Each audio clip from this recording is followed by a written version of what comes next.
ابھی ابھی معلوم ہوا ہے کراچی سمیت ملک بھر کے صارفین کے لیے بجلی کی قیمت میں مزید اضافے کا امکان پیدا ہو گیا۔ بجلی کی تقسیم کار کمپنیوں نے national electric power regulatory authority کو فی یونٹ 19 پیسے اضافے کی درخواست دے دی۔ سی پی پی اے کی جانب سے یہ اضافہ ماہانہ فیول ایڈجسٹمنٹ کی مد میں اگست کے لیے مانگا گیا ہے، جس پر سماعت 29 ستمبر کو ہوگی۔ درخواست میں بتایا گیا کہ اگست میں مجموعی طور پر 14 ارب 22 کروڑ یونٹس بجلی پیدا کی گئی، جن میں سے 13 ارب 71 کروڑ 50 لاکھ یونٹس تقسیم کار کمپنیوں کو فراہم کی گئی۔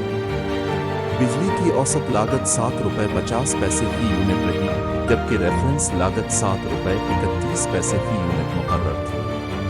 ماہانہ ایڈجسٹمنٹ کے تحت بجلی کی قیمت میں اضافے کا اطلاق کے الیکٹرک صارفین پر بھی ہوگا، یعنی قیمت میں اضافے کے نتیجے میں ملک بھر کے بجلی صارفین متاثر